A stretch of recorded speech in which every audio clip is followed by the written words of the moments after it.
My name is William Beals.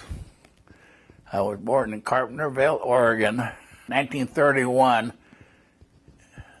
the 20th. Okay.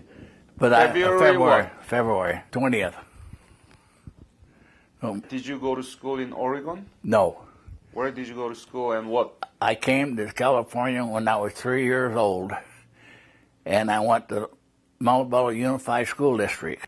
I went through all the school, and I couldn't wait till I got the heck out of that school district. And you know what stupid thing I did? I went to work for the railroad. I got laid off too many times, and my sister-in-law, Lorraine, which was my brother's wife, said, go down and put an application at the school district, because she worked at the school district. So I put an application in, and they called me for an interview. And who did I see? Was Mr. Kemp, was the dean of boys, which I knew. And I was the seventh one in line for the job. And I came for the job, and I went to the school district, and I went to work for them after I was trying to get the heck out of there. So I went back to work, and I retired from the school district for, 34 years. What did you work there? I started out as a gardener, and then I operated a tractor and a truck at one time, and then I went into lawnmower repair. What about your family? My dad just died at 96 years old. Wow. And your sibling? I moved up here more or less. I lived in California. I moved up here more or less because I wanted to go deer hunting and stuff in Utah. So you know what happened? All my family moved up here. Oh, okay. My younger brother moved up. My sister didn't. She's still in California. Mm-hmm. My older brother, he moved up here and died. And my brother Jack, he moved up. Your older brother? Yeah, I got an older brother. Tom was older brother. He was, what, 4 years older?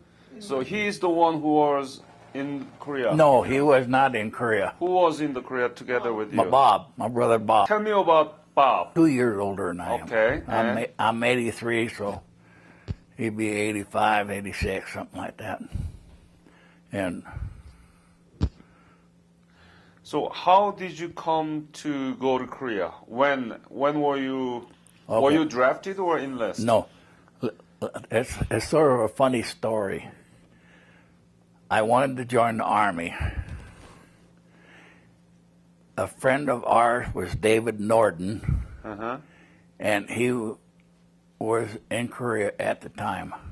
When? When the war started. Uh-huh. And he got killed. And so I told my mom I wanted to join the Army, and she says, no. She says, why don't you join the National Guard like your brother did? And my dad said, well, you know what? He says, you can always, if you like the National Guard, you can always transfer over to the Army. But anyway, 1950, in September, I was in the National Guard for 2 months, and we got activated. I went to Camp Cook, California for 6 months. Then I went to Japan for a year, and then I went to Korea. When were you activated? 1950. Oh, 50, yeah. What month? Do you remember month? Was it September? I think it was September. Uh-huh. So what was your specialty? Well, in the artillery, I was a number 2 man for the gun. And a number 2 man is what feeds the ammunition into the chamber. Mm-hmm. And when I was doing that, see, you got to put your fist like so. Well, I had my fist like that, shoving it in. Mm-hmm. And on the firing mechanism, then there's 2 half-moon deals. Well, my thumb got caught in there, and it tore my thumbnail off. and the sergeant took me to the medics to have it done, and I had it all wrapped up and everything, and they looked all over to see if they could find my thumbnail, and they could never find it. But anyway, in the artillery, they teach you how to set the fuses and everything on the thing. You said you didn't know anything about Korea. Is that true? When you were left for Korea? When I went to Korea? Yeah. Did you know anything about Korea? Well, just what I heard on the news and stuff, I didn't really know anything about it. You really didn't know? Well, all I know is fighting and killing going on. You arrived in Incheon? Incheon. Yeah. When did you arrive? Oh, I don't remember the date. It was 51, I think it was. The last part of 51. We came in the late afternoon, and we landed in Incheon, and the first thing I noticed, the railroad had a Union Pacific switch car there. And the second thing I seen was a house with a big high fence all the way around it, and it had broken glass sticking up all over heck. And then we got in this train that the windows was all broken out, and wooden boxes we had to sit on. And we went so far, and then they put us on trucks and took us up, and they took us in this, what you call a hospital tent. And they had the stretchers in there, and we had to lay down. And what they taught us was take our uniforms off and put it in the bottom of the sleeping bag and put the shoes on the outside. Well, when we went in there, it was muddier than heck. And they had... Do you remember where was it? I don't know where it was at. They don't tell you nothing. So they said, go, and you go. But anyway, they had 2 butane burners going at both ends. And during the night, the butane went off. And my boots was in the mud, and it froze. And I had to take a bayonet and chip my boots off out of the mud so I could get them on. And then after we left, we went up, and I seen an old cannon with wooden wheels on the side. And then we relieved the 24th Division, and this guy, he says, I have a metal bed with inner tubes stretched across, and I bought it for $10 so I could sleep. You were in the front line fighting, or? No, we wasn't. We were in the rear.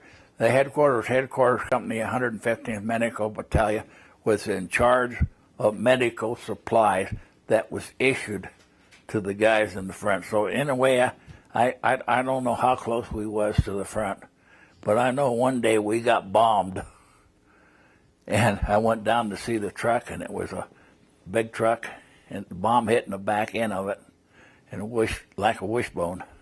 What was your mission? I was in clothing supply. Oh, so you didn't work as an artillery second man at the time? Not in Korea. No. Not in Korea. Because when I got transferred, I went to the medical corps. And I think they wanted to separate me and my brother. Because my brother Bob was in the same outfit. And then we were separated. I think about a month before we went to Korea. Yeah, you mentioned about Bob. Yeah. Tell me about the Bob. Did you leave for Korea with him? No, he joined the National Guard before I did. And so he left maybe a month before or 2 months before. I don't know for sure. And did you correspond him or did you see him in Korea? Yeah. Tell me about those. Okay, I went to the commanding officer, and I said, is there any chance of me getting a pass to go and see my brother in the artillery. And he says, yeah. He says, have you got a driver's license? I said, no. I said, I haven't got an Army driver's license, but I got a California driver's license. He says, that's okay. He says, you go up to the motor pool and you tell the sergeant that I said to give you my Jeep in the morning. So he gave me my Jeep, his Jeep, and I went to see my brother. Where were your brother? Up the road a piece, I don't know. I think he was, I would say roughly maybe, the artillery was always around 7 miles behind the main line, if I remember correctly. Mm-hmm. And so I went to see him. I got off, and I went in there, and my brother was on the switchboard. He was a wire man, stretched the wire stuff, but he was on the switchboard. And I talked to him, and then I went over to see. We talked for a while, but he was on the switchboard, and he couldn't talk too much because he kept on answering the switchboard, and you know how the switchboard, you plug in. But anyway, I seen him for a while, talked to him, then I went over and seen my old gun crew. Then I came back in and seen Bob, and then I got in my Jeep and went back. That's it? Because it was late. That's all I did. What, these two boys meeting in Korea? You are the brothers. Yeah. And that's it? That's Yeah. at Hi Bob? Well, I don't remember what we talked about. I asked him what he was doing. He says, I worked the switchboard and stuff like that. And he told me about one thing that he didn't smoke, and I did. And he says, when we had to go to the foxholes, I didn't want to get in a foxhole with anybody that smoked. And he told me that. And he said there was a big rock, boulder, a big darn, and it was tunneled underneath. And he says, I guess the Chinese or somebody was sleeping in that, underneath that big rock. And he said it stunk like heck in there. What was the most difficult thing for you during the service in Korea? When we got in Korea at this one place, there was a big mound next to the supply tent, and it was all covered with snow. And we thought it was a little foothill or mountain or nothing. As the snow melted, they found out there was a canvas there, and they took it off. And here was all these rifles, pistols, and stuff. And the commanding officer told me, he says, Bill, he says, these guys don't know nothing about a rifle. He says, I want you to go and pick some weapons out to put in supply that they could handle. And that was M1, M2 carbines. And there was some 45s there, and there were some grease guns and Thompson 45. But anyway, I had to go out and pick out the good stuff to put in supply. And then,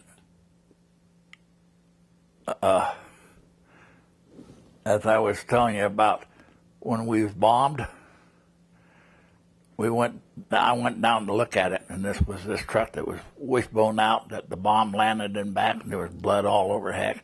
And about 100 feet away, here was this bomb that didn't go off. And you know what it said on there? U.S. Navy.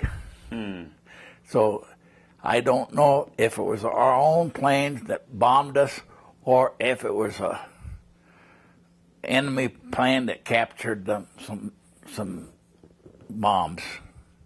We never did find out where it came from.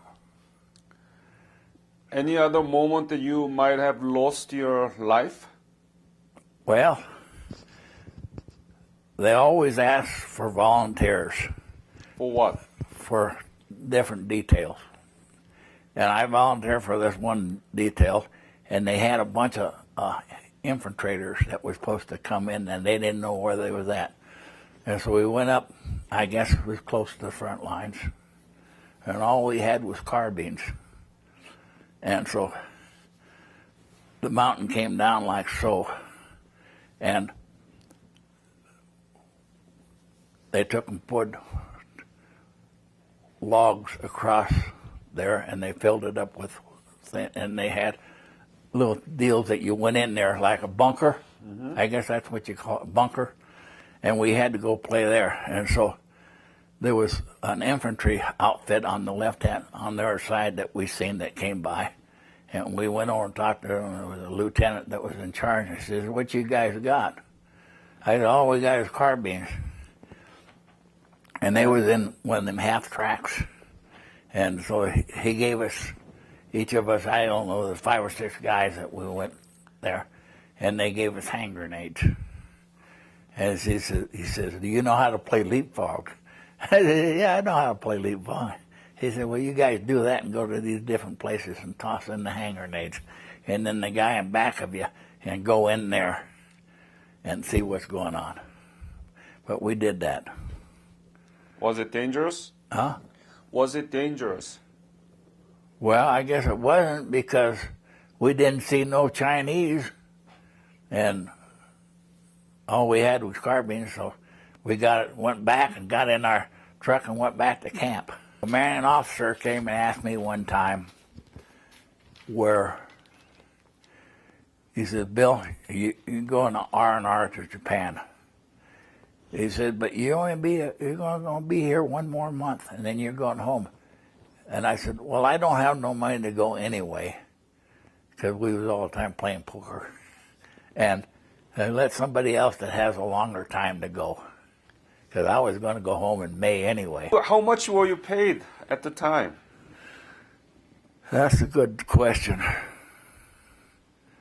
I think about, I don't know, $97, something like that, for a private, and I was sending $35 a month home every month. To whom? My mom. Mm. And she was putting it in the bank or whatever she did with it. And I had a 1939 Mercury car. And that you bought with that money? That I had when I went into service. Right. Oh, okay. And it was at the house. And my mom wrote me one day and said, "Is it okay if Jack, my youngest brother, traded the car in on another car for him?" How was your life in Korea? Did you drink? Did I drink? Yeah. Well, I'll have to go back to Japan. We used to go and have beer once in a while. And when I was transferred to Sendai, Japan, my brother, Bob, came up to see me at the base. And he had this bag that some guy got off in the train and left the bag. So my brother got the bag and he gave it to me, and there was 2/5 of VO in there. And that's just a water bag. Water bag? Carry water in it. There's something that I picked up in Korea, and I think it is. Carry water. We can take it in the bathroom, fill it up, and see if it still works. This was in that bag, that mountain of stuff where all the guns and stuff, and I grabbed that out, and I kept it. And I sent home my coat. Now this here, I don't know where I got it at, but the coat was in Korea, and the ammunition belt was in Korea. And I sent it home. That coat looks very warm. It is warm. You know, there's one thing I wish that they would make the kids do in the United States, like the Rock Army. We've met Korean boys that was on missions and stuff last year when you was there, and I talked to them, and when he got Mormon missionaries, and I found out this third day I have a woman gardener because I can't mow the lawn no more, and she has a son that was on a mission in Korea. Now I don't know. I wrote a letter. We got that letter from the Korean government, and I wrote a letter and gave it to you to see if the president wanted to get a hold of it. And I was talking to my daughter. She's in the Army now, and she's in Germany. And I told her if she ever got to Korea, to go and see the president of Korea and thank him. I know it's a woman president now, and thank her for the letter I got. You know, I really feel honored that the Korean government or president would thank me for being there. And I know that there's been a lot of letters sent out for Korean veterans and thanking them. Because I've talked to some guys, and they said, yeah, we got a letter too. I'm really honored that the Korean government and the Korean people, I have been to different places. I've been to Disneyland, and I had my hat on that says Japan and Korea. And they came up and thanked me for it. And I was at in Vegas at Buffalo Bills, and I was playing blackjack. And I have a Japanese friend that we always hang out. And we went to the bathroom, and this guy came in, and he asked me, he says, "Was you in Korea?" And I said, "Yes."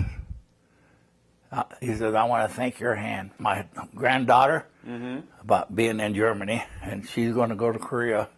She says she has a chance of going because she signed up for 6 years." And I told her to go and see the president.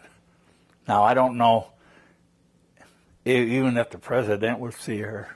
But anyway, if she gets to Korea, that's one thing I wanted her to do. I want to thank you for your fight for the Korean nation, Yeah. and that's why we are here, and we are the strongest ally to the United States, Yeah. and very strong economic partner to the United States. Well, the one thing I worry about Korea is the North might try to start something again. And all these atomic bombs and stuff now, what sense is it? You know, if you stop and think of all okay, you take the First World War and the Second World War, how many millions of dollars were spent on that war on both sides? What they could have did to improve their country. Any other message that you want to add to this interview? No. I just hope my granddaughter gets over to Korea. I would like that.